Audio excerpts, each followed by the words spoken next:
Today's show is pre-recorded. Y'all know what time it is. Y'all don't know, y'all better ask somebody. Hat on, suit on, looking like the Dapper Dawn, giving them all dressed like $1,000,000, things in its cuffs. Y'all tell me who could it be but Steve Harvey? Oh yeah, everybody listening to me. Put your hands together for Steve Harvey. Put your hands together.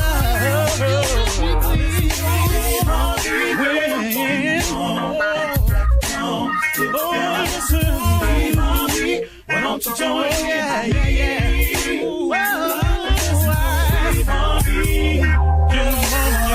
Better give me some eggs.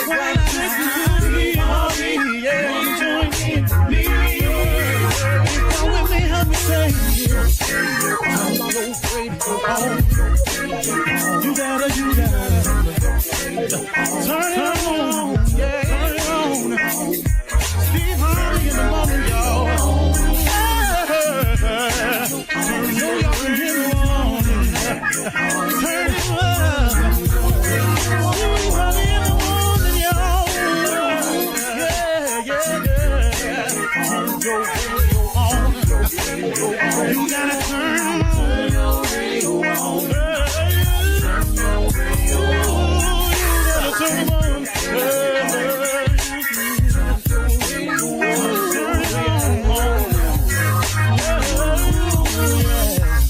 Turn them out. Steve Harvey got to turn them out. Steve Harvey turn them on to the morning, y'all.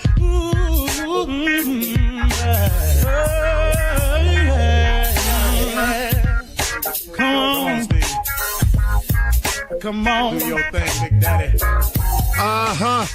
I sure will. Good morning, everybody. You are listening to The Voice. Come on, dig me now. One and only Steve Harvey. Got a radio show. You know, today I was thinking of what I would say today, and it just dawned on me this way, and I just want to share this with everybody listening. You've got to get some help to make it through life.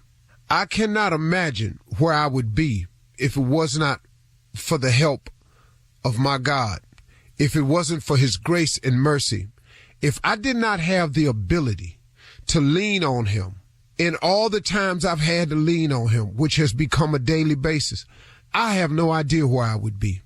But clearly, I know for a matter of fact, I would not be here today. You have got to get some help to get through this thing called life. I am begging you to look into it, man. You've got to form a relationship with God. Without a relationship with God, this thing called life is daunting at times. I don't care who you are. I know I'm speaking the truth right now because, listen, no matter who you are, what job title you have, what aspirations you may have, I don't care what your educational background is or is not.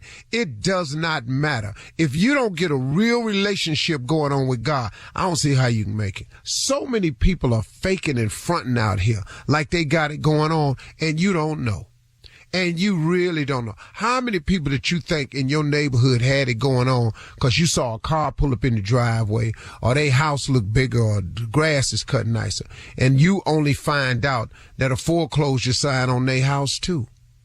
See, you don't know. The mask that people put on to parade around in is for appearance sakes. So a lot of people you looking at that you think got it going on, who might be the pattern of success that you want to trace, you got to be real careful with that, because it may not be as it appears to be. But one thing is for sure, no matter what's going on in your life, I know that behind whatever mask I'm wearing, or I realize that no matter what the appearances may be, that on the other side of me, I'm going to be just fine. See, you may be outwardly people hating on you, talking about you, dragging your name through the mud. Look, man, people can say stuff about you. Most people talking about you don't even know you.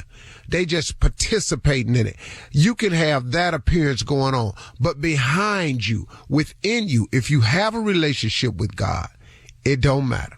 because you can be all right. I've seen it get real stormy on the outside for me, but on the inside, I just had the feeling I was going to be all right. See, that's what the relationship gives you, man. It gives you the confidence to know that the things that you're going through are temporary, that it's just a space that you happen to be in. Like I said the other day, you got to remember something. The road to success is always under construction. You might as well get ready for that.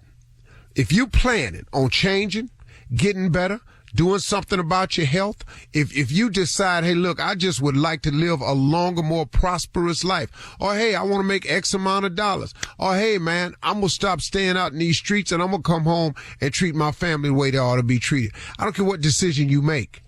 When you strike out on that road to success, it's under construction, partner. There's barrels out there. There's wide turns. There's detours. You know, it's men out there holding signs saying slow down. Sometimes they put the stop sign up. You got to wait and watch people go by you on the other side. Then before you can take off again. You've all been on the road with construction on it.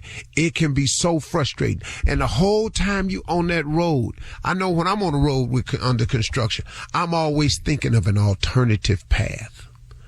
I ain't ever sat in traffic under construction, man, and thought of, if I get off on this exit, where would it take me? Not knowing, but just, man, could I keep moving if I go that way? That's a dangerous thing sometimes, see, because oftentimes when we get off the road of success and we take that other path, we get further and further off course. Because wasn't no detour sign for that. Just a decision I made on my own. Because I don't like sitting here. Sometimes I don't have the patience I ought to have. So I've taken some what I thought might be shortcuts. But I got to tell you something. Ain't no shortcuts on the road to success. Even the detour signs wind up taking you a little bit out your way and loop back around. I remember one time I was coming from Las Vegas, and there was some type of chemical spill in a truck. And you could almost see the smoke up ahead. It was very faint. So they detoured us through the desert, and we had to go all the way around. And I drove, man, like an hour and a half out of the way.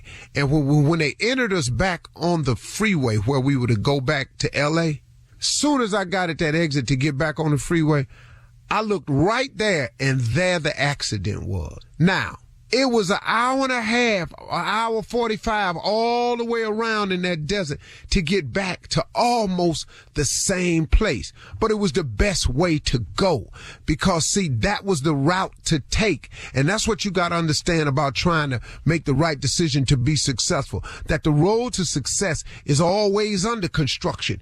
You're going to have to go round a little bit. So stop being impatient with, I don't want to go round. I'm going to go this way. You go that way if you want to. Just follow the detour signs. See, because somebody that came up this road before, you have. Somebody that traveled the road already, and they took the way around. And yeah, it seemed like it's a longer way, and you want to make that other decision. But stay on the road to success. It's under construction, man. That's just the way it goes. Don't lose your patience and try to create a shortcut for yourself. I'm going to go away, ain't nobody ever gone. Wait, hold up, partner. You really think you finna do that? Listen, there's oftentimes a lot of rewards when you go the least traveled path.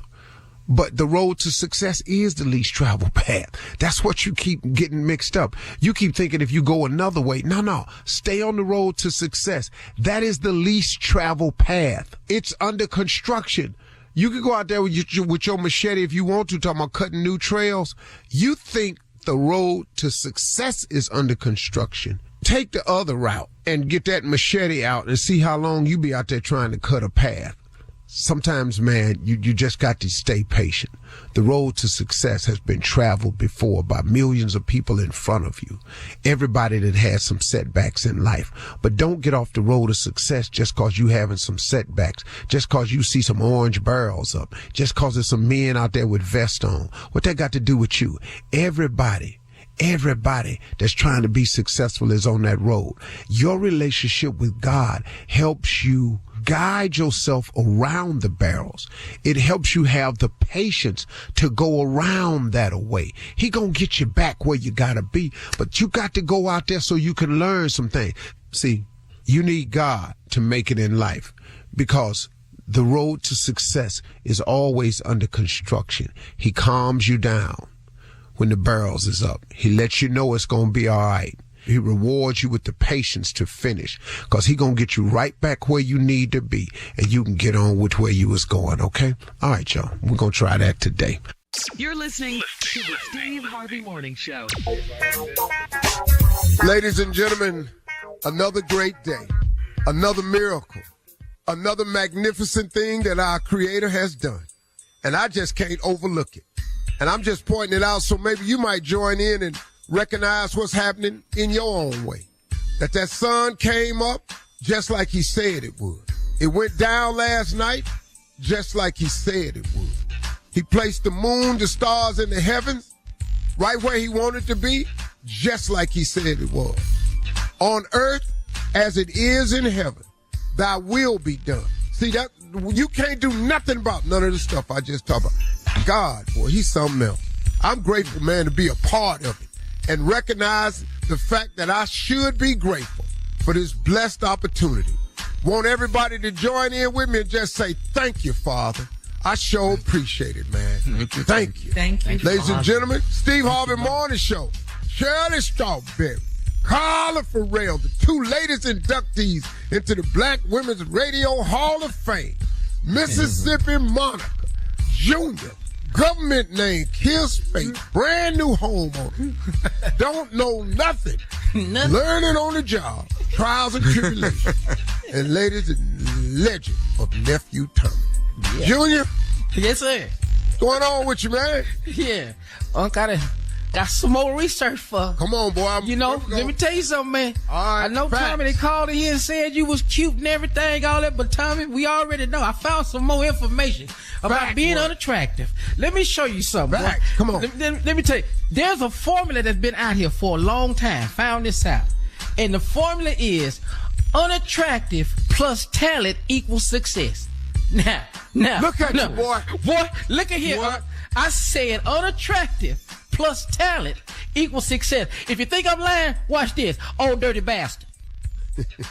See that? ODB. He can rap his ass off. Unattractive as hell. Think I'm lying? So you Shabba can't be Ranks. attractive. Shabba. Ooh. Unattractive plus talent equals success. Here go another one. Bokeem Woodbine. You think I'm lying? You think I'm lying? You seen Bokeem Woodbine. Unattractive but talented. I don't really know who you talking about, but got an ugly ass name, though. Yeah. Come on in here. Okay, I'll tell you right now. Let's just make it even simpler. Any mechanic. Any mechanic. Unattractive, but got talent Yeah. equals success. Jay-Z, come on now. Come on. Go ahead, I can't say nothing about Jay-Z because I resemble him when I first wake up. What? Give me one. Flavor Flav. Flavor Flav. Unattractive, talent, success. Look at you, Tommy. God. You in there. I got I'm not in there. Not that lineup. No, I'm not. Anthony Anderson. Who? Stephen A. Smith. Anthony Anderson. Yeah. Unattractive, talent, success. I give you one. Say it. I give you one. All Nephew the Tommy. kings. Coming up. Dave Chappelle. Come on, Good Lord. Come on Good now. Lord. Coming up at 32 minutes after Chris the Rock. hour. We'll Come hear on, Come on, Tommy, from get in the the club. nephew Come on, I'm you in there. not. as he runs that prank back right after this. Ready to love. Nephew Tommy. In there. You're listening to the Steve Harvey Morning Show. All right, guys, it is time now to run that prank back with the nephew. Nephew, what you got? We're going to do a little yoga, but we're going to do it different today. We're going to do some naked yoga. Some naked yoga. And What? it's going to be a little different from what you're used to, all right? So anybody want to join in with me? Shirley, Carla, Junior, Uncle Steve, do a little naked yoga? No, I like clothes on yoga. Yeah. I don't know what you're doing all that for. You just sweating your clothes out. I don't know what that means. But we're going to do a little naked yoga. Let's go, cat dog. Hello? Hello, I'm trying to reach, is it Gordon? Right, it's Gordon. How you doing, Mr. Gordon? Listen, my name is, let me turn down the TV. Did you call him about the apartment? Yes. I was trying to see about maybe coming over to take a look at it and seeing if it's still available, man. I got a newspaper, but I didn't know if this is still available or what. No, it's still for rent. Let me be straight with you. No pets and no smoking of any kind. No, I understand. Okay. From my understanding, the listing here is like $850 a month, right? $850. You got a parking spot, your private bathroom with a shower, Okay. and $850. I'm gonna need first, last month, and really, what's your name? My name is Darnell. Darnell. Okay. First. First, last month, and Social Security number. I can do a background check. Okay. Now, let me ask you this: you guys got a backyard area? I teach classes in the mornings, and I want to know if you have that's pretty much will kind of lock me in. If you guys got a backyard that I can use. Oh, we got a backyard. What do you teach? I teach yoga. I teach yoga in the mornings from 6 to 8. Hopefully, that won't be a problem. You make money doing yoga? Yes, sir. I definitely do. I make enough definitely to cover the rent. That's for sure. That shouldn't be a problem. I know a little bit about yoga. I mean, really, if y'all, you're not making no noise, that yoga, that's not a problem. Good deal. Well, how quick can I actually get moved in? Man, I'm trying to get settled. I just moved in from the East Coast. I jumped on my yoga pretty quick, and got quite a bit of clientele built up. And I'm just ready to get started, get moved in, man. Something that I can actually call home, we're looking to rent it out pretty quick, because we want to try and get it filled as soon as possible. You said we? Are you got a roommate? Are you married? No, it's just me. It would be me and my wife, and it's a 3-bedroom home. You would have the room in the back with the bathroom, and like I said, $850. Do a credit check, right. And as soon as we meet, I can do the background check, and now that background check. What do you necessarily need to do that for? Well, you got to know who you rent to, and then you want to know what the credit they got, so if they can afford to rent or not. I got real good credit, man. My credit is fine. I'm actually in the 800s on my credit scores.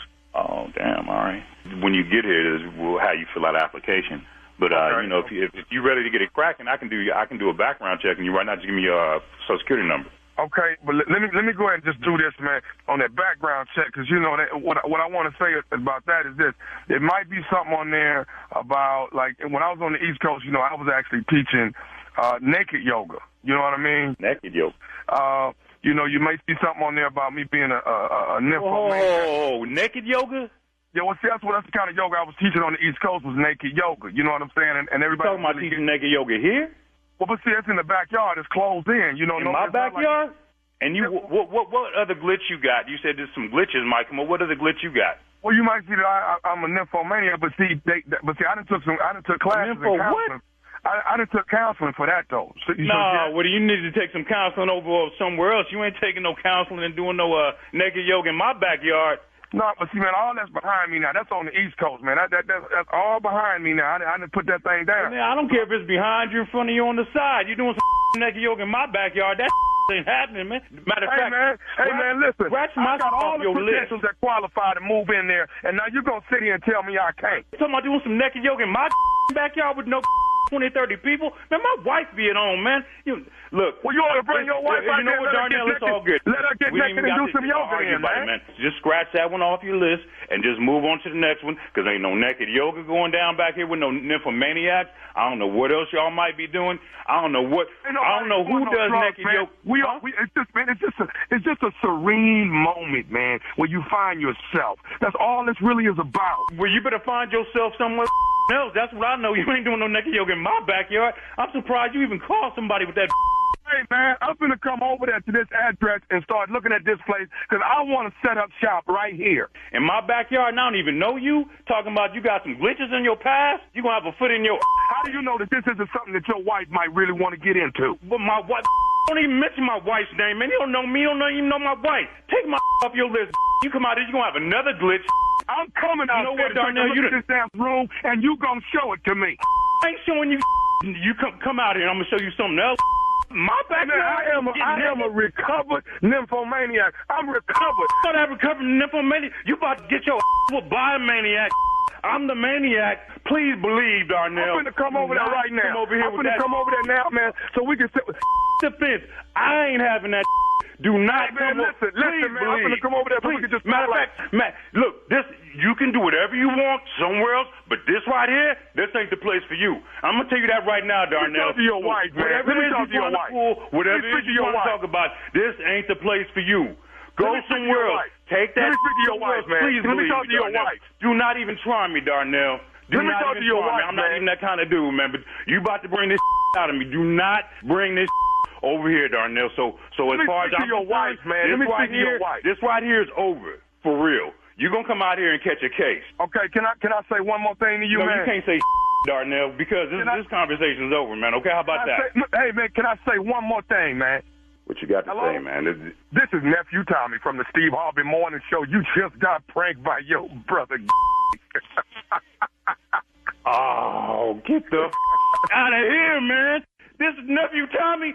Oh. You all right, man? Man, I was going to whoop your butt naked if you came around here, man. You just don't know. Man, I'm so glad this is a joke. You have no idea. I'm so glad this is a joke, man. It's too much. Thank you, nephew. What? You're listening to the Steve Harvey Morning Show.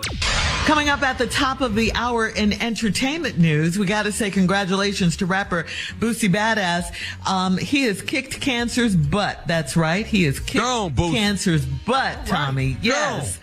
Jamie Foxx, or someone close to Jamie Foxx, in a positive tweet for the first time in 3 weeks. We'll talk about that. And Nick Cannon will temporarily host Jamie Foxx's Beat Shazam game show. That's all coming up at the top of the hour. But right now, it is time to ask the CLO. Our Chief Love Officer, Steve Harvey, is ready. Lisa in Memphis writes, I'm dating a man that has a twin brother, and I have more in common with the twin. The more we talk, the closer we get. The twin told me that I'm with the wrong brother. Is there any possible way for me to get with the right twin respectfully? No. What kind of twin is that? No, it's not. What? No, it's not. And, you know, the twin then told you with the wrong brother. He ain't much of a twin or a brother. No. So, and you all gonna go down the road, and there's no way to get with him respectively. You've been with this man sexually, you can get up out of here. Now, if y'all was just talking and y'all just met, then that's an easy flip. But you got to sit down as a threesome and talk this out. But if you slept with this boy, it's no respectable way to do that. And I don't know what kind of brotherhood they got. I just don't. No, that is different. I just don't, man. I little girl, you might have got with the wrong brother, but you know, you make mistakes all the time. I think getting with this brother gonna be a little bit shady because this dude has a character flaw. Mm-hmm. And if you don't recognize, because let me tell you something, if he'll backstab his brother, you don't think he'll do you? Mm-hmm.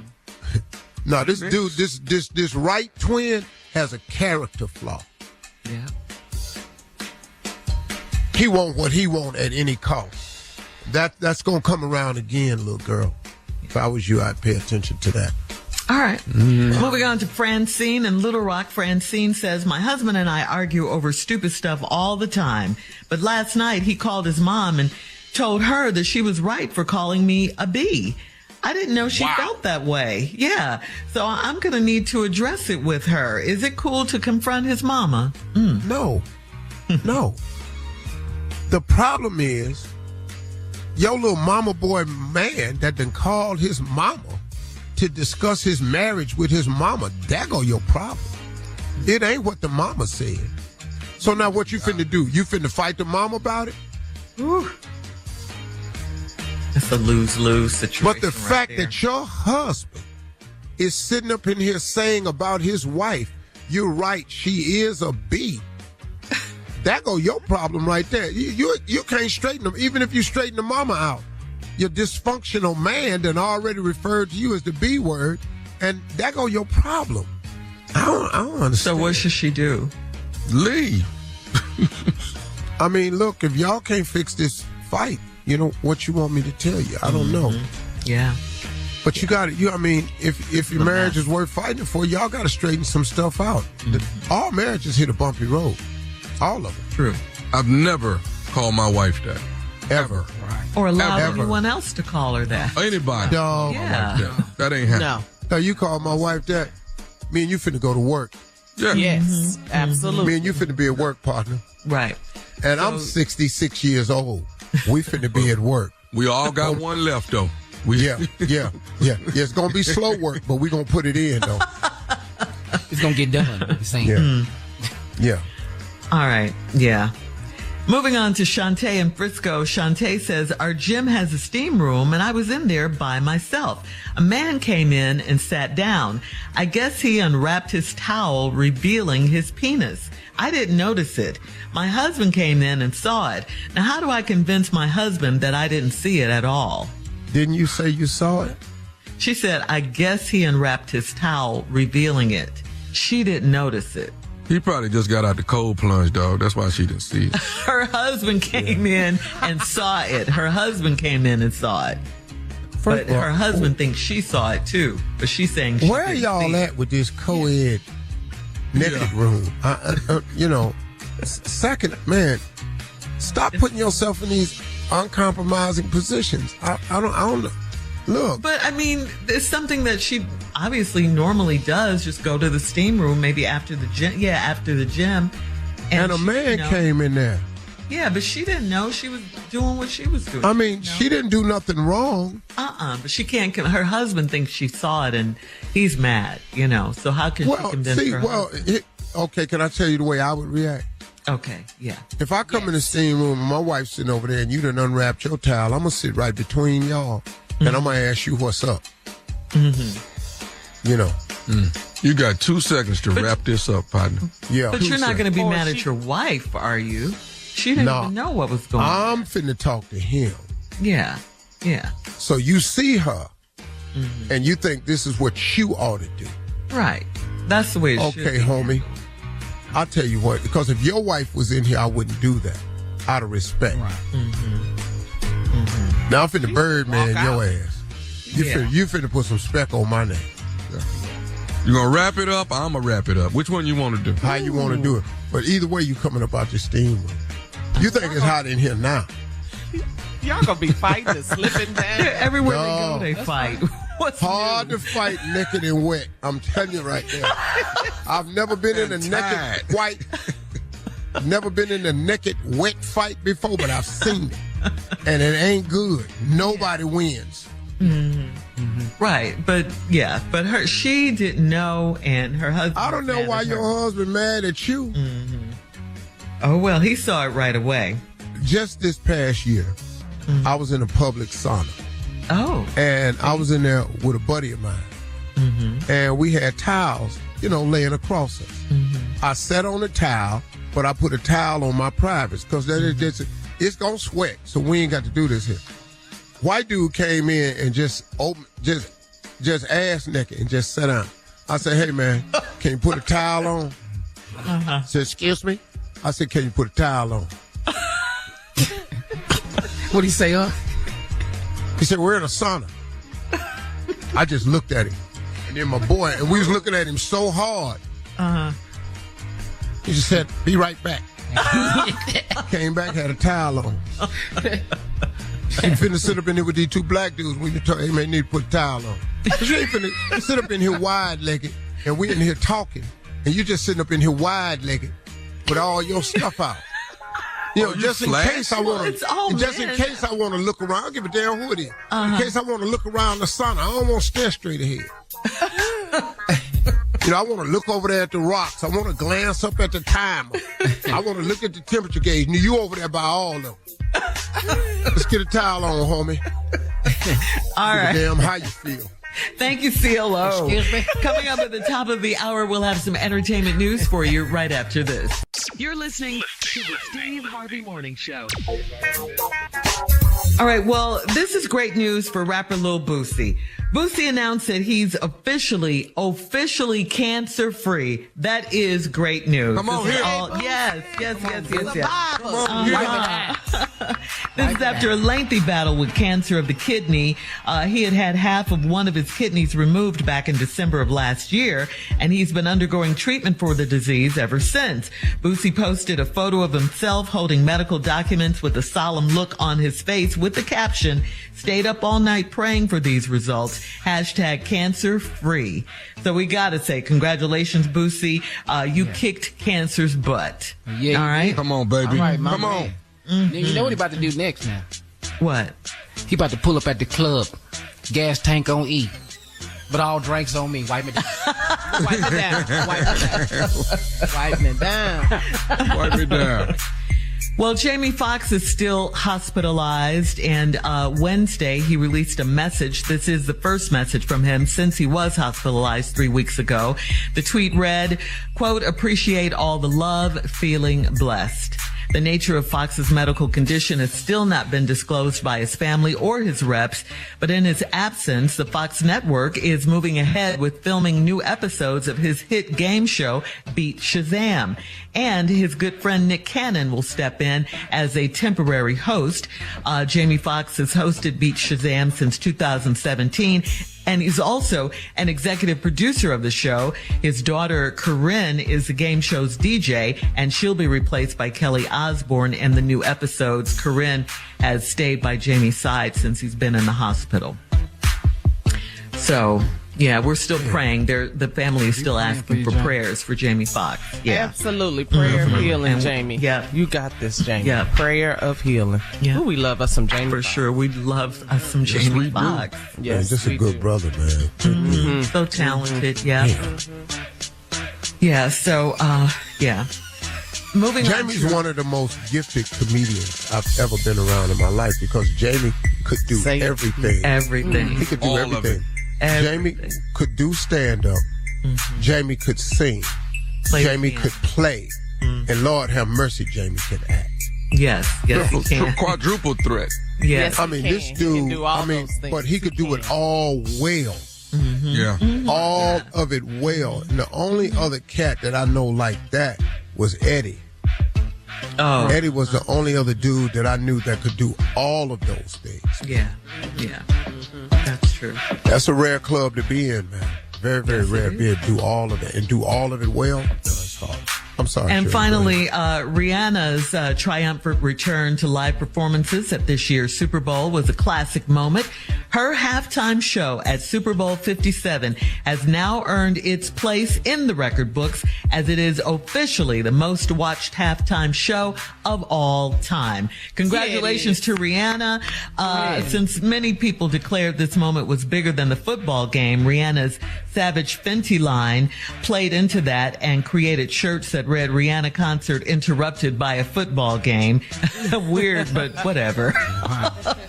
That's what the shirt said. I'd like I to love comment on her outfit at the gala. it. Okay, at the Met Gala. And I'm a huge Rihanna fan, and I love love Rihanna. Yeah, and she's pregnant. All I saw was her nose and lips. Oh, yeah, because she had on the Chanel glasses with the lashes on the glasses. And she had... Oh, they had lashes on the glass. Yeah, Yes. lashes were on the I glasses. couldn't Yeah. see that. I The love rest her of it outfit, was yeah. covered. I didn't know what it was. Yeah. We love her. Yeah. Oh, Please, and I'm asking the Navy, please don't come for me because I'm really just asking a question. Oh, Rihanna's fans. Yeah, was them lashes on the glass? I'm just an old ass dude ask a couple questions. Was them lashes on the glasses? Yeah. yes. And was that a flower? Was it a flower dress?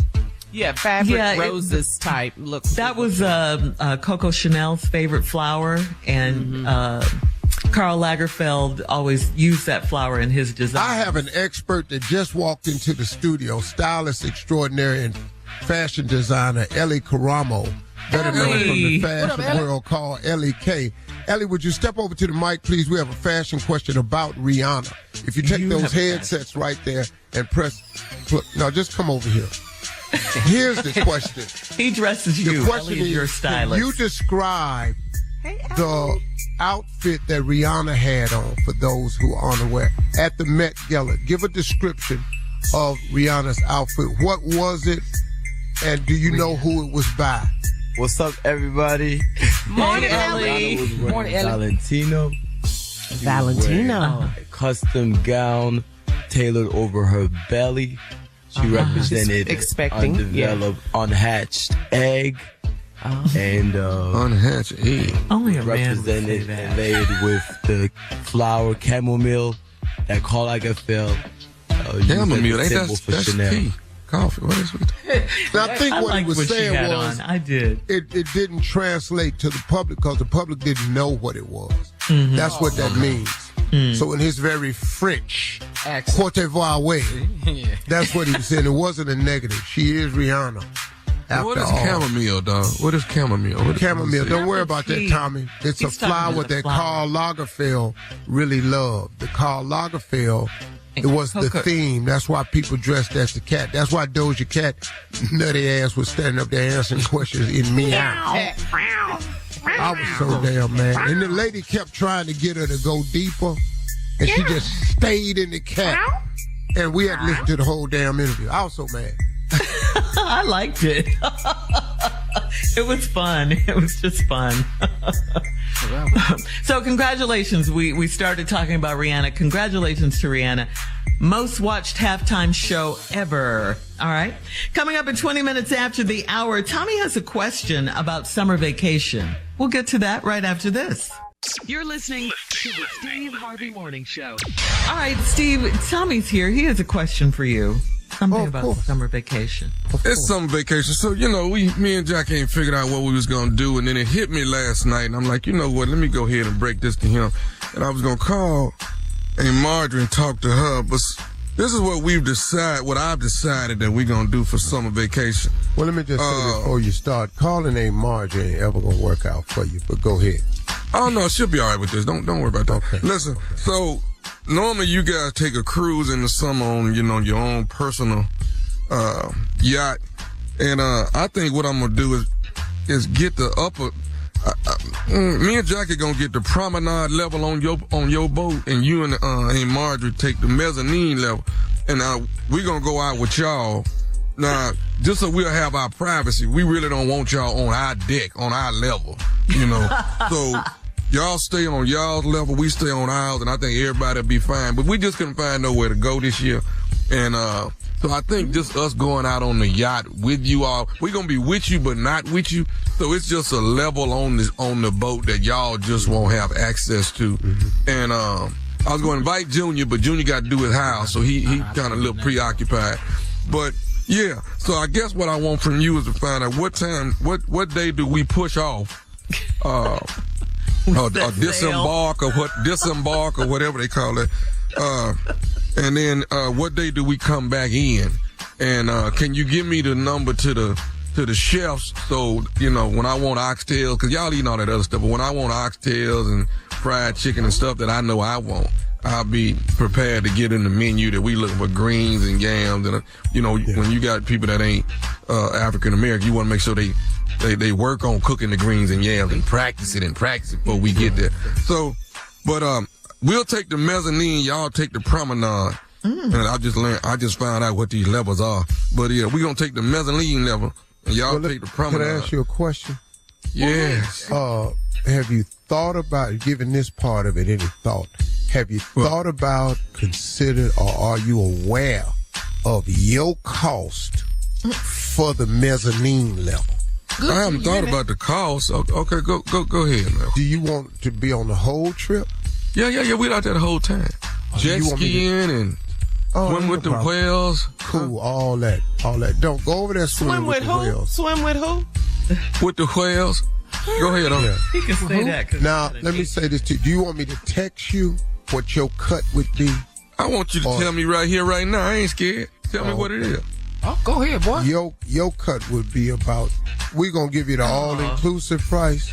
When we come back, let me calculate it so I can give you the all-inclusive price. When we come back, I'll tell Tommy what his portion of the vacation will cost. Y'all be ready. All right, and coming up too, Roscoe is in the building right after this. You're listening to the Steve Harvey Morning Show. All right, we're back. Before we left out, Steve was going to give Tommy like an estimate of what his cost would be to join Steve on his vacation yacht Mezzanine level, this summer. Tommy, 2.8 All right, let's go, Sugar. All right. What ain't what? Okay, marinate on that, nephew, because we got to get to Roscoe. He's here. Boy, you gotta give it to the time. Steve just gave Tommy that price. You see Tommy face? Yeah. Boy, that's something else like that. You want at the mezzanine level, or you ain't going to promenade level. You ain't want to be a sea level.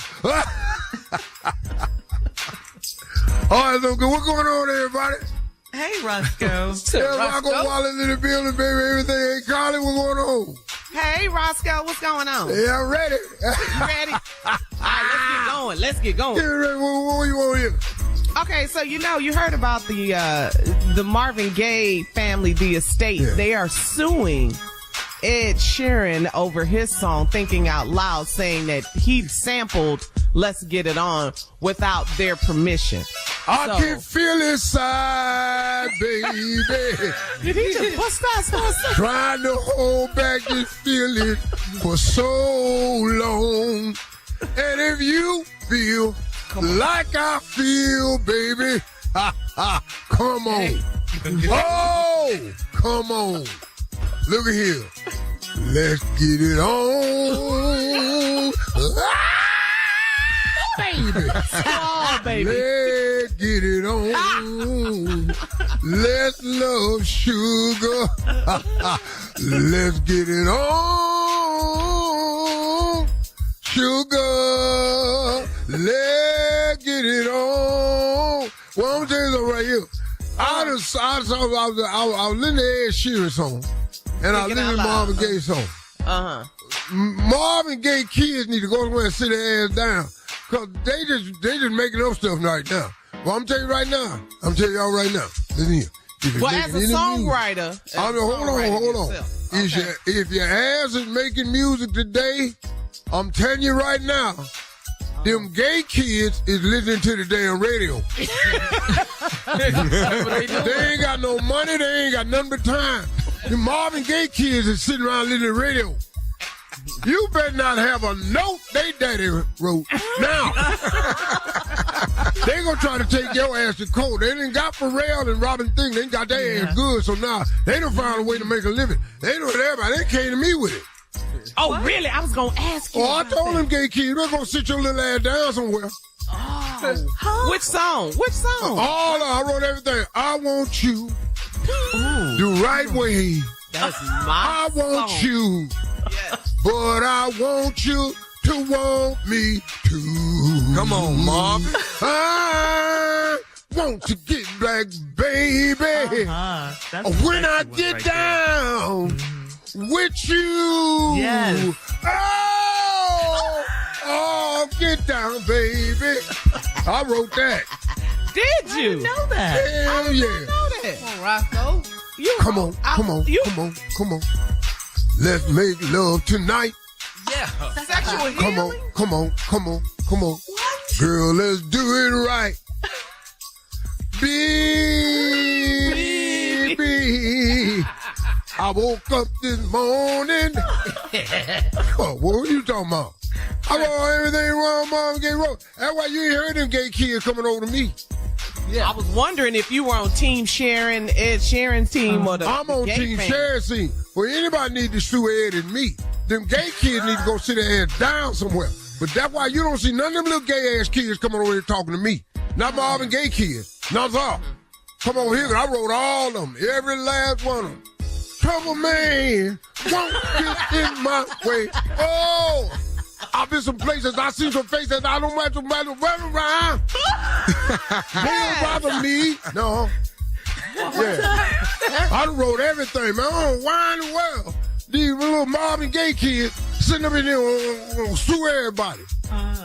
Sue me so I can win the case. Wow. Yeah. Sing us out, Distant Roscoe. love. Yeah. Not just the love. Love. That's a jam right there. Prank phone call with the nephew. You're listening to the Steve Harvey Morning Show. Coming up at about 4 minutes after the hour, it's my strawberry letter for today, and the subject is, my neighbor hid my side dude. mighty neighborly of them. Okay. That's very neighborly there. Yeah. You ever hear one before, Shirley? That's very neighborly. Well, have you? We'll find out what that's all about in just a few, because right now it is time for the nephew and today's prank phone call. Nephew, what you got? We headed to Mama's house. This right here is, everybody's got a special spot at Mama's house, especially when they grew up. There's a special place there. And, we all had that tree at Mama's house. And that tree was home base for every game you played. 5, 10, 15, 20, 25, 30, 35, 40. You understand? This right here is my mama's tree. My mama's tree. 5, 10, 15, 20, 25, 30, 35, 40. You learn math out there on that tree. Okay? This right here is my mama's tree. Let's go, cat dog, if you would. Hello? Hello, may I speak to Lord? Yeah, this is Lord. This is Terry. Who? This Terry. I'm about 10 minutes from the yard, big dog. This ain't no Terry. Look, man, is this Lord that work for Bush? Yes, sir. Listen, you just came down Clayton Street and hit and tore all the limbs off my mama maple tree that's hanging over the street. And now she got limbs hanging all in the street. We got to cut this whole tree down because you done messed it up, and you the one that just drove through here. Hey, sir, I ain't been down Clayton Street today, sir. Say what? I ain't been down Clayton Street today. I ain't even been in no residential neighborhood today, sir. You just came down Clayton Street a couple hours ago and done tore all the limbs off my mama tree. Sir, my mama, that tree been in our family 25 years, and you just came down the street and just tore it all apart. Sir, I ain't been down Clayton Road today. How did you get this number, by the way? Don't worry about how I got your number. Somebody got to pay for my mama tree. Well, sir, I ain't been down Clayton Road today. I'm sorry. Call him back, dog.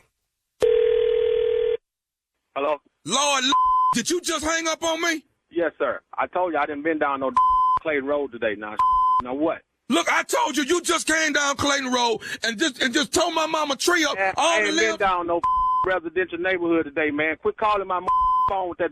Look, my grandmama planted that tree. Now you done got the nerve. Planted it. Move the in. Cut the branches off the son of a.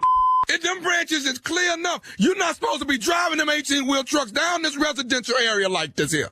Man, I was making delivery, God. Now, if I had to come down that street, I would have, but I told you once, I ain't came down no Clayton Street today. You just said you had to make a delivery. Now you saying you ain't been down Clayton Street. I said if I had to make a delivery down there, I would have came down that street. But I ain't had to come down there. You been on Clayton Street today. Now, that part I do know.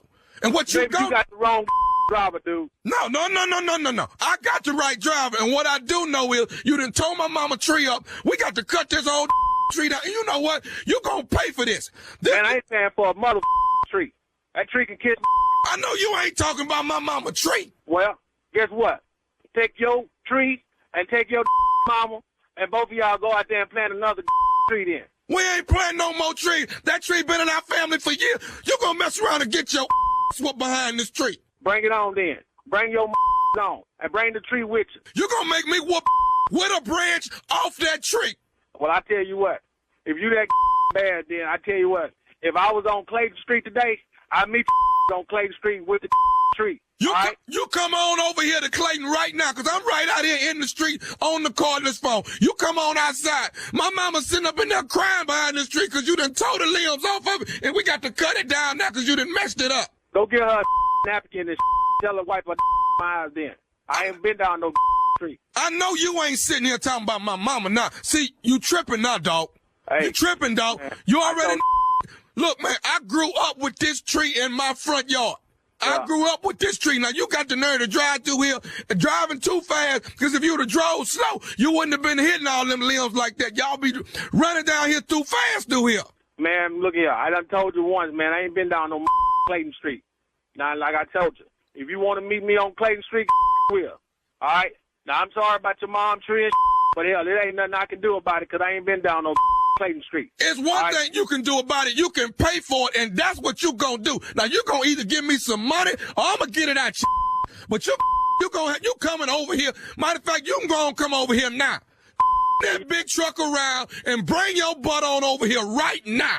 Well, I might as well go and turn it around because I ain't paying for no tree. I can tell you right now. That's fine. That's fine. But I tell you, when you get here, my cousin here and all my uncles is here sitting up here looking at what you done to this tree. So bring your on.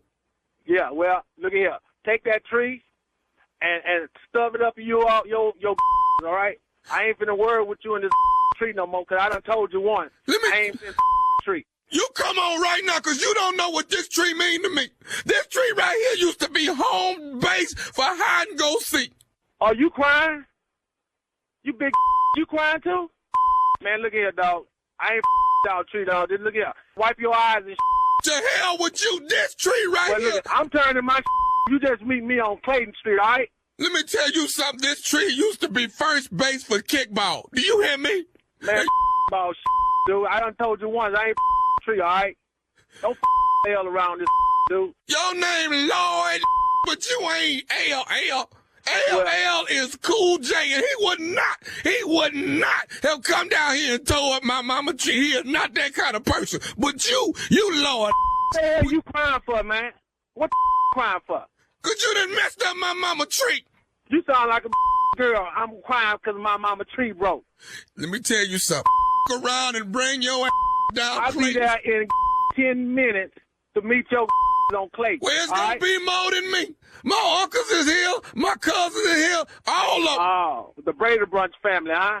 Whatever. Man, bring a bro. I tell you what. I'm telling you right now, it's gonna be hot water in this day. Don't make me no different. They call you LL, my knock you out, and that's what you finna get, LL. That's yeah, right. Well, come on Lord. with it, then. Come on with it, because I'm here, all right? Well, listen. Ain't no running. I'm by my self. Cool. Don't make me no listen.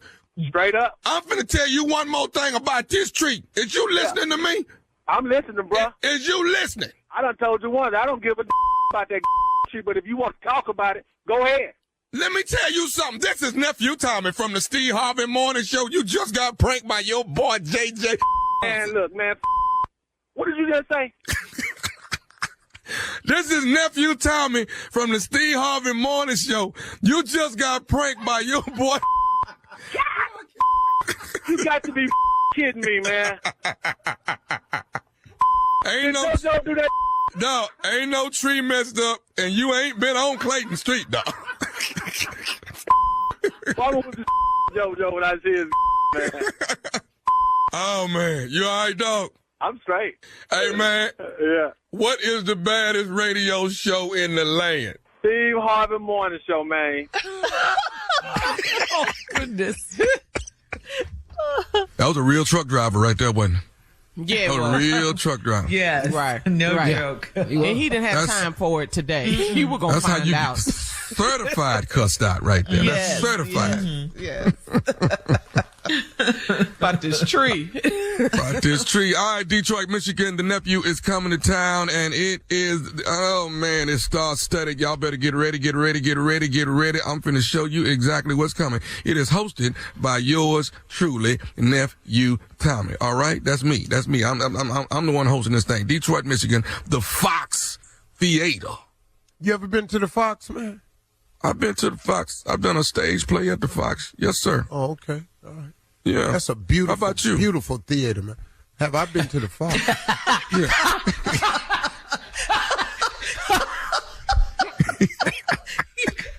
Yeah, I'm going to ask you again. Have you been to the Fox, man? One day. You think I'm going to ask you about something I don't know about?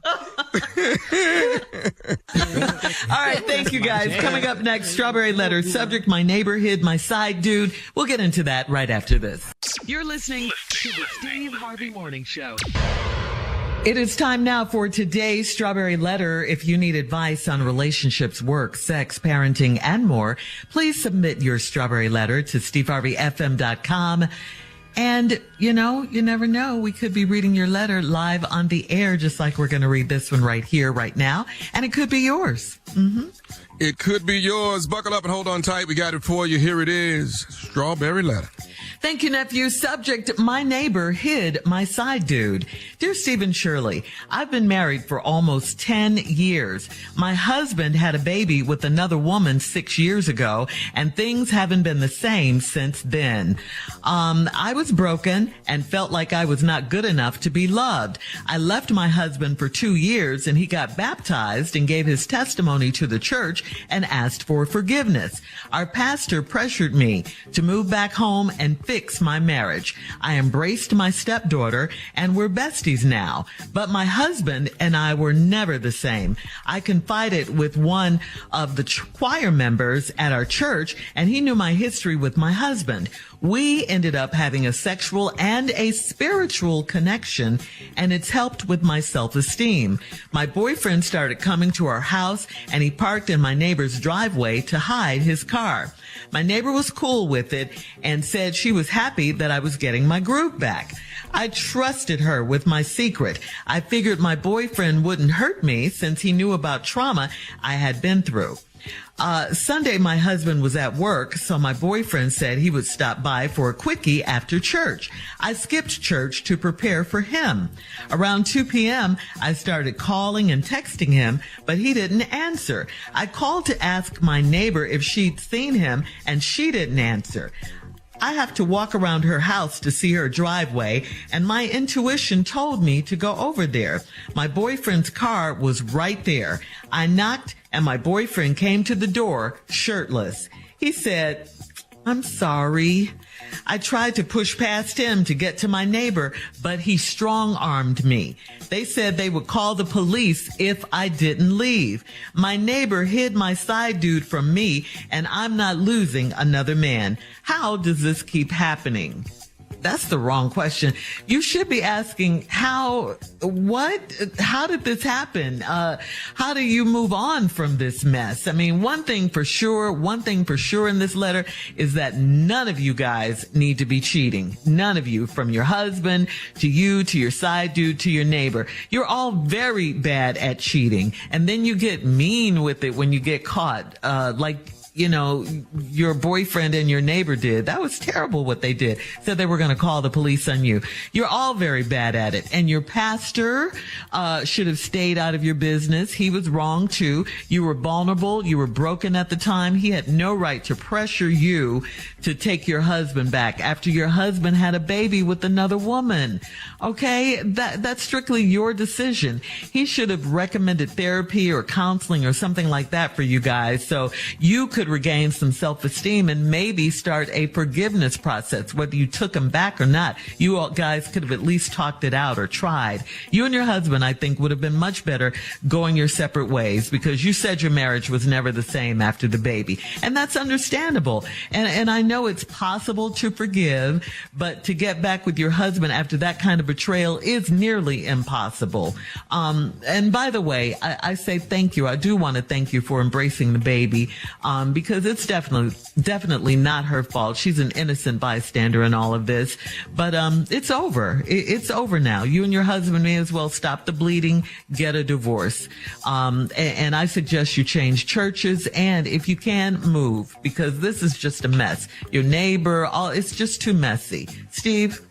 Well, this letter has, I think Shirley pointed it out, but this letter has a lot of people doing a lot of wrong stuff in this letter. And it's so much wrong in this letter that there's no right that can come out of it. I mean, I've only found one right thing you did in this letter that I thought had bore merit. I'll share it with you. You've been married for 10 years. Your husband had a baby with another woman 6 years ago. And things haven't been the same since then. I was broken, felt like you weren't good enough to be loved. Now, you left your husband for 2 years. You didn't divorce him. You left him for 2 years. So you all were still married. That's how you got to the total of 10 years. So you left him for 2 years. He got baptized, gave his testimony to the church, and asked for forgiveness. Fine. Y'all could have forgave him. But then your pastor pressured you to move back home and fix my marriage. Here's the problem. You didn't even want your husband back. You was gone for 2 years, trying to pull yourself together. You didn't even want him. Why would you move back in a house to repair a marriage that you don't even want? You could have forgave him, But forgiving don't mean forgetting. I learned that from Bishop J. Now, here's the only redeeming thing. I embraced my stepdaughter, and we're besties now. Well, that's admirable of you. But my husband and I were never the same. The reason you were never the same was because you might have forgiven him, but you couldn't forget what he did. And you were never comfortable with him and his explanation of it. I confided in one of the choir members at your church. He knew your history with your husband. Y'all ended up having sex and a spiritual connection, and it helped me with my self-esteem. Why do people mix God with their sin? Look, you have a sexual relationship with the choir member, but you want to throw the Lord in it because it was a spiritual connection. No, it wasn't. It was a church connection. He was a choir member, and you was a regular member. That ain't a spiritual connection. Y'all met at the church. Hang on, Steve. Hang on. We'll have part 2 of your response coming up at 23 minutes after the hour. Today's Strawberry Letter subject, my neighbor hid my side dude. We'll get back into it right after this. You're listening to the Steve Harvey Morning Show. Come on, Steve. Let's recap today's Strawberry Letter. The subject, my neighbor hid my side dude. Okay, quickly. Lady was married for 10 years. 6 years ago, her husband had an affair, had a baby with another woman, and things ain't been the same since. You were broken. You left your husband for 2 years. For 2 years, but you were still married, but you left him for 2 years. Now, he got baptized and gave his testimony to the church and asked for forgiveness. Then your pastor pressured me to move back home and fix my marriage. Problem with that? You didn't want to. You didn't want to. And like Shirley said, pastor really should have stayed out of it. But pastor should have been more concerned with the way you were feeling. You should have went and talked to somebody about what you was feeling, because you didn't even want the man back. So now you took him back and you worked on it, but you embraced your stepdaughter and y'all besties, which is good of you. But you and your husband were never the same because you couldn't move past it. And if you can't move past it, then you got to move on. That's what women should do. If you can't get past the cheating, then you got to get past the relationship. Just move on, or else you're going to live there trying to grapple with it. And it ain't your fault. I confided with the choir members at our church. He knew your history with your husband. We ended up having a sexual and spiritual connection, and it helped with my self-esteem. Oh, now because somebody wants you, which ain't hard to find, now your self-esteem is up. But now y'all, for 2 years, but still was fair, but left him for 2 years. Now, he got hit back to guys and his gave us some time to on church and church for forgiveness. And your did help to pass pray to move, come back with phone to my fixed marriage. Problem with you didn't want to. You didn't want to. And she like this really bad to ask she really stayed out of it. But as should have more been concerned with the way you were feeling. You shouldn't walk to talk myself about it, but what was you feeling? Because you won't even want the band back. So now you're not took it back, and you don't work on it. But you straight up the store and you're the best, that's which good of you. But your husband never was suffered the thing because you couldn't pass. And you can if you move past, then still got you to move on. So that's what she wanted to do. If you can't get the past, then you got to get the relationship. Just move on. Because you're only going to that ground and it ain't your fault. I can find for the walk members I'm at the church. You hit her which because we have sex and short periods of connection and it melts my stiff-esteem. Oh, now someone which ain't for that. Now your stiff-esteem is up. But now for 2 years, but you were still married, but you left him for 2 years. Now he got baptized and gave his testimony to the church and asked for forgiveness. Then your pastor pressured me to move back home and fix my marriage. Problem with that? You didn't want to. You didn't want to. And like Shirley said, pastor really should have stayed out of it. But pastor should have been more concerned with the way you were feeling. You should have went and talked to somebody about what you was feeling, because you didn't even want the man back. So now you took him back and you worked on it, but you embraced your stepdaughter and y'all besties, which is good of you. But you and your husband were never the same because you couldn't move past it. And if you can't move past it, then you got to move on.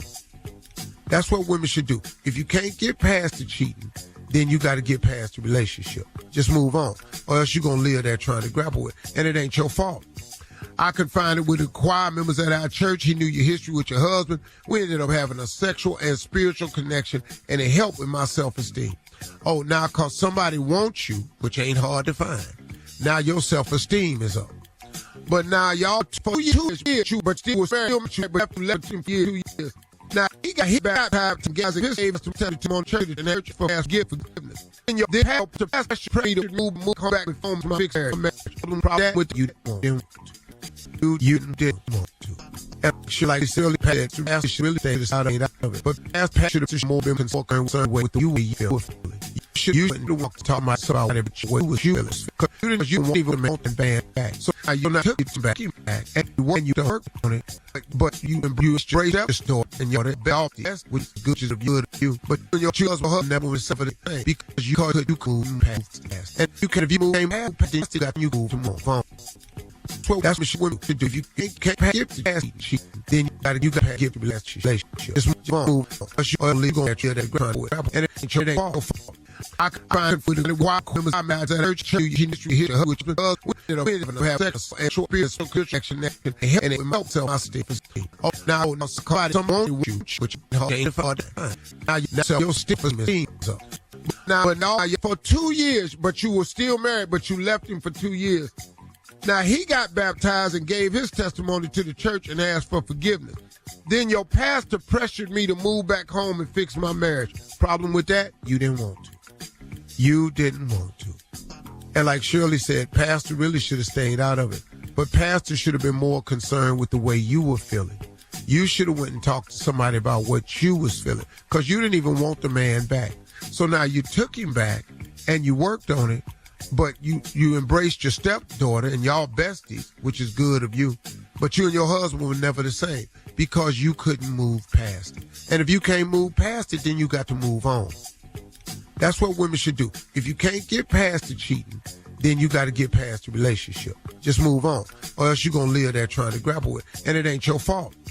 I confided with the choir members at our church. He knew your history with your husband. We ended up having a sexual and spiritual connection, and it helped with my self-esteem. Oh, now because somebody wants you, which ain't hard to find, now your self-esteem is up. But now y'all for 2 years, but still was fair, but after 11 years. Now he got hit back to guys in his age to tell him on church and church for ask give forgiveness. And you did help to pass pray to move come back and form my fix that with you didn't want to. And she like silly past to ask she really think it's out of it. But as passion should more been concerned with the you feel. You shouldn't want to talk myself about it, but what was you feeling? Because you won't even want the band back. So now you're not took it back, and when you don't work on it, but you straight up the store and you're the belt. That's with good of you. But your children will never was suffer the thing because you couldn't pass. And you can if you move past, you still got you move to more phone.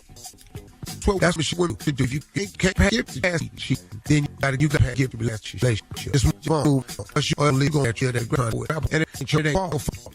I can find for the walk when I'm at the church industry here, which because we have sex and short periods of connection and it will tell my state. Oh, now someone which ain't for that. Now you sell your stiffest machines up. But now for 2 years, but you were still married, but you left him for 2 years. Now he got baptized and gave his testimony to the church and asked for forgiveness. Then your pastor pressured me to move back home and fix my marriage. Problem with that? You didn't want to. You didn't want to. And like Shirley said, pastor really should have stayed out of it. But pastor should have been more concerned with the way you were feeling. You should have went and talked to somebody about what you was feeling because you didn't even want the man back. So now you took him back and you worked on it, but you embraced your stepdaughter and y'all besties, which is good of you. But you and your husband were never the same because you couldn't move past it. And if you can't move past it, then you got to move on. That's what women should do. If you can't get past the cheating, then you got to get past the relationship. Just move on, or else you're going to live there trying to grapple with it, and it ain't your fault. I confided with the choir members at our church. He knew your history with your husband. We ended up having a sexual and spiritual connection, and it helped with my self-esteem. Oh, now because somebody wants you, which ain't hard to find, now your self-esteem is up. But now y'all for 2 years, but still was fair, but after 11 years. Now he got hit back to guys in his age to tell him on church and church for ask give forgiveness. And you did help to pass pray to move come back and form my fix that with you didn't want to. And she like silly past to ask she really think it's out of it. But as passion should more been concerned with the you feel. you shouldn't walk to talk about it, but you was useless. Because you won't even want the band back. So now you're not took it back, and you don't work on it. But you straight up the store, and you're the belt. That's what good is of you. But your children were never was suffer the thing because you couldn't pass. And you can if you move past, then still got you go to move on. So that's what she wanted to do. If you can't give the past, then you got to give the relationship. Just move on. Because you're illegal at that ground. And it ain't your fault. I can find for the walk when I'm at the church, you hit her, which because we have sex and short periods of good action and it melts on my state. Oh, now, someone with you, which ain't for that. Now, your stiffness means up. Now, for 2 years, but you were still married, but you left him for 2 years. Now, he got baptized and gave his testimony to the church and asked for forgiveness. Then your pastor pressured me to move back home and fix my marriage. Problem with that? You didn't want to. You didn't want to. And like Shirley said, pastor really should have stayed out of it. But pastor should have been more concerned with the way you were feeling. You should have went and talked to somebody about what you was feeling because you didn't even want the man back. So now you took him back and you worked on it, but you embraced your stepdaughter and y'all besties, which is good of you. But you and your husband were never the same because you couldn't move past it. And if you can't move past it, then you got to move on. That's what women should do. If you can't get past the cheating, then you got to get past the relationship. Just move on, or else you're going to live there trying to grapple with it. And it ain't your fault. I confided with the choir members at our church. He knew your history with your husband. We ended up having a sexual and spiritual connection, and it helped with my self-esteem. Oh, now because somebody wants you, which ain't hard to find, now your self-esteem is up. But now y'all, for 2 years, but still was very mature, but after 2 years. Now, he got hit baptized to guys in his age to tell him on church and church for ask give forgiveness. And you did help to pass pray to move, come back and form my fixed marriage. That with you didn't want to. You didn't want to. And she like this really passed to ask she really stayed out of it. But past should have more been concerned with the you feel feeling. You shouldn't walk to talk about it, but you was useless. Because you won't even want the band back. So now you're not took it back, and you don't work on it. But you straight up the store and you're the belt. That's what good is of you. But your children were never was suffer the thing because you couldn't pass. And you can if you move past, then still got you go to move on. So that's what she wanted to do. If you can't give the past, then you got to give the relationship. Just move on. Because you're illegal at that ground. And it ain't your fault. I can find for the walk when I'm at the church, you hit her, which because we have sex and short periods of good action and it melts on my self-esteem. Oh, now, someone with you, which ain't for that. Now, your stiffness up. Now, for 2 years, but you were still married, but you left him for 2 years. Now, he got baptized and gave his testimony to the church and asked for forgiveness. Then your pastor pressured me to move back home and fix my marriage. Problem with that? You didn't want to. You didn't want to. And like Shirley said, pastor really should have stayed out of it. But pastor should have been more concerned with the way you were feeling. You should have went and talked to somebody about what you was feeling because you didn't even want the man back. So now you took him back and you worked on it, but you embraced your stepdaughter and y'all besties, which is good of you. But you and your husband were never the same because you couldn't move past it. And if you can't move past it, then you got to move on. That's what women should do. If you can't get past the cheating, then you got to get past the relationship. Just move on, or else you're going to live there trying to grapple with it. And it ain't your fault. I confided with the choir members at our church. He knew your history with your husband. We ended up having a sexual and spiritual connection, and it helped with my self-esteem. Oh, now because somebody wants you, which ain't hard to find, now your self-esteem is up.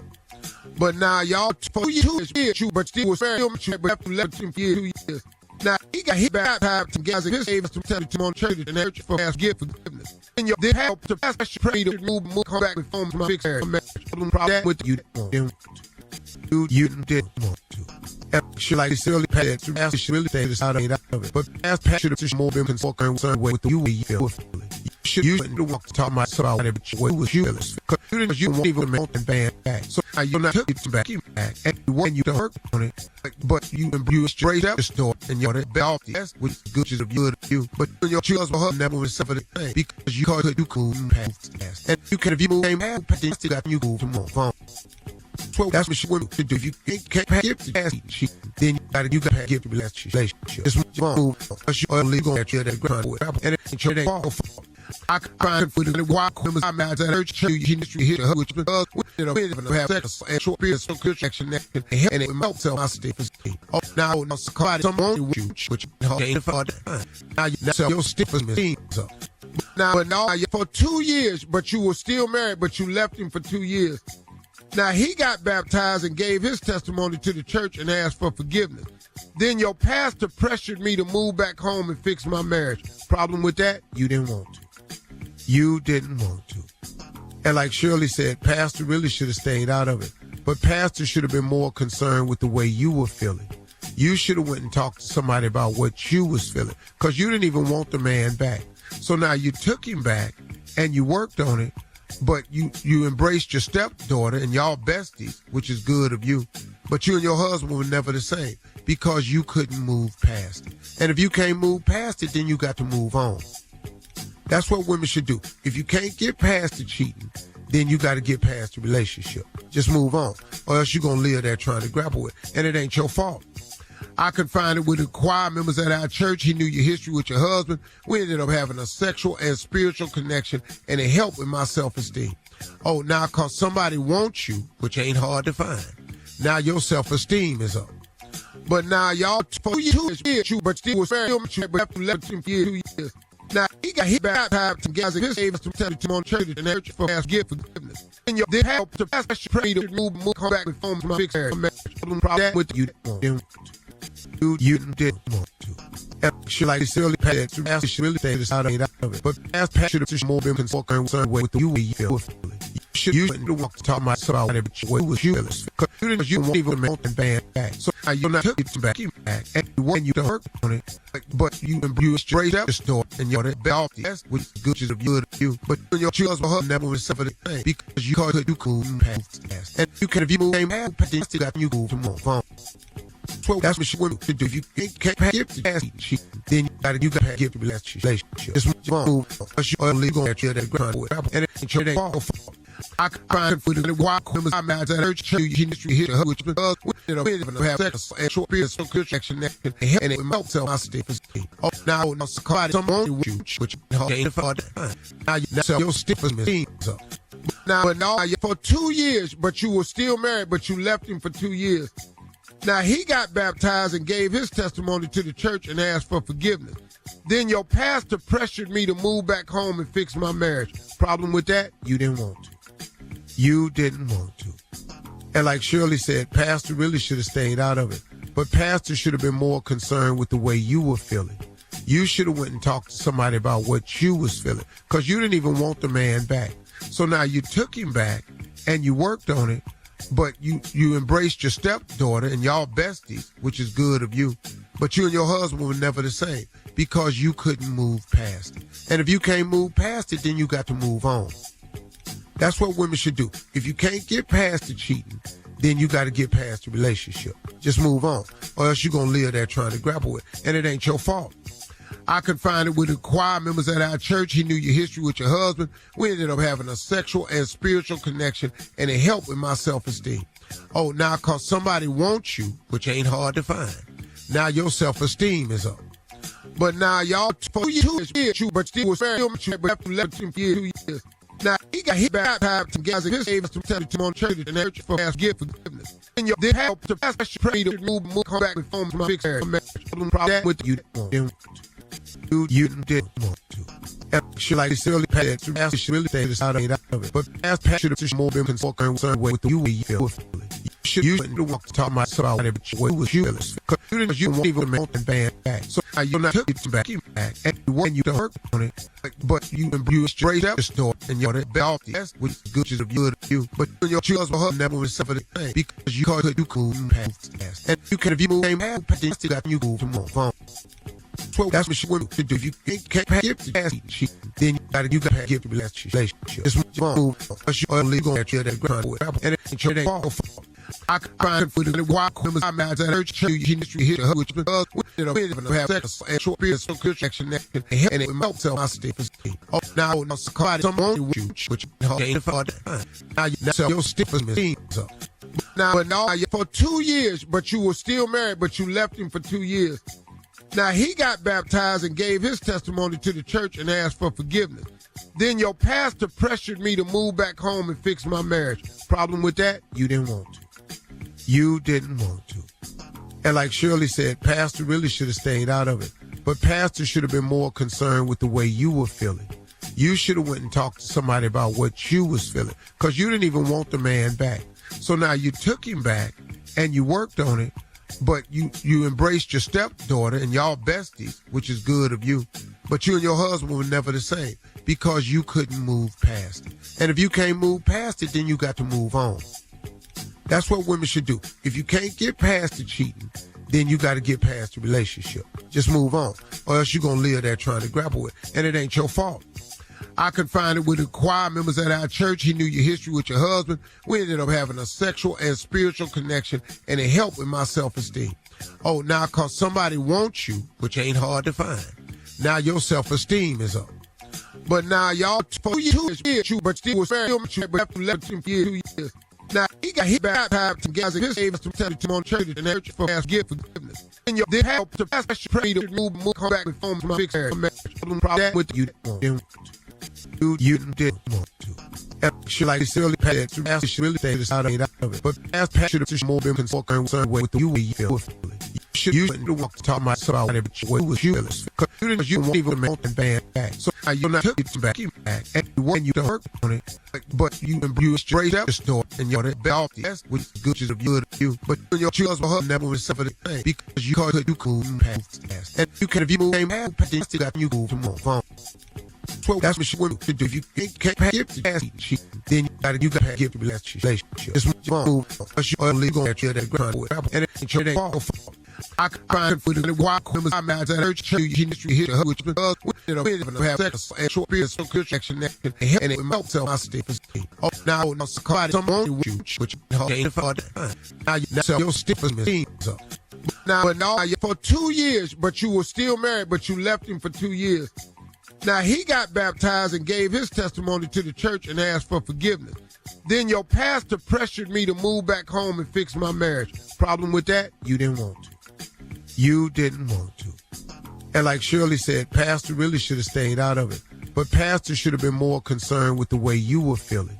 You should have went and talked to somebody about what you was feeling, because you didn't even want the man back. So now you took him back and you worked on it, but you embraced your stepdaughter and y'all besties, which is good of you. But you and your husband were never the same because you couldn't move past it. And if you can't move past it, then you got to move on. That's what women should do. If you can't get past the cheating, then you got to get past the relationship. Just move on, or else you're going to live there trying to grapple with it. And it ain't your fault. I confided with the choir members at our church. He knew your history with your husband. We ended up having a sexual and spiritual connection, and it helped with my self-esteem.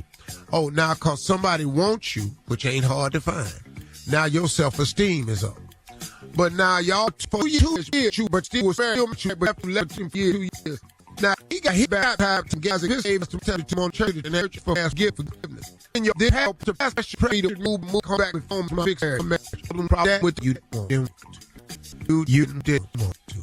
And she like silly pastor should really stay this out of it. But pastor should have more been concerned with the way you feel. You shouldn't walk to talk about it, but what was you feeling? Because you won't even want the band back. So now you're not took it back, and you don't work on it, but you straight up the store and you're the belt. That's which is good of you. But your husband never was suffered the thing because you couldn't pass. And you can if you move past, then still got you to move on. So that's what she wanted to do. If you can't give the past, then you got to give the relationship. Just move on. Because you're only going to get that ground with, and it ain't your fault. I can find for the wild women I'm at church, history here, which because we don't have sex and short periods of connection and it melts my state. Oh, now someone with you, which ain't for that. Now your stiffness up. Now, for 2 years, but you were still married, but you left him for 2 years. Now, he got baptized and gave his testimony to the church and asked for forgiveness.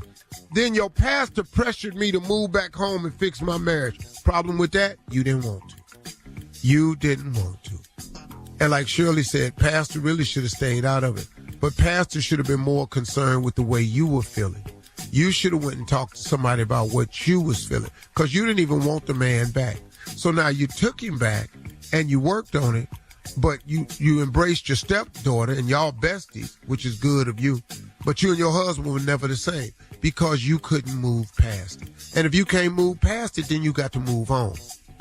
That's what women should do. If you can't get past the cheating, then you got to get past the relationship. Just move on, or else you're going to live there trying to grapple with it. And it ain't your fault. I confided with the choir members at our church. He knew your history with your husband. We ended up having a sexual and spiritual connection, and it helped with my self-esteem. Oh, now because somebody wants you, which ain't hard to find, now your self-esteem is up. But now y'all, for 2 years, but still was very much, but after 2 years. Now, he got hit back time to guys in his age to tell him on church and church for ask give forgiveness. And your did help to pass that pray to move, come back and form my fix marriage. That with you didn't want to. And she like it's really bad to ask she really stay out of it. But ask Pat should have more been concerned with the way you feel. You shouldn't walk to talk myself about it, but what was you feeling? Because you won't even want the band back. So now you're not took it back, and when you don't work on it, but you straight up the store and you're the best, that's what's good of you. But your children never was suffer the thing because you couldn't pass past. And you can if you move past, then you still got you move to move on.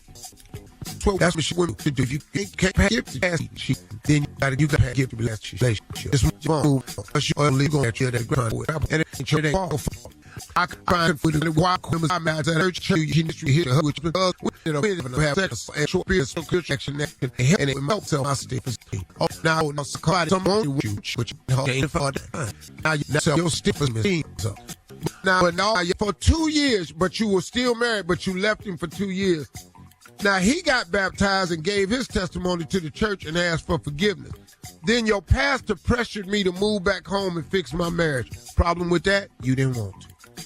You didn't want to. And like Shirley said, Pastor really should have stayed out of it. But Pastor should have been more concerned with the way you were feeling. You should have went and talked to somebody about what you was feeling, because you didn't even want the man back. So now you took him back and you worked on it, but you embraced your stepdaughter and y'all besties, which is good of you. But you and your husband were never the same because you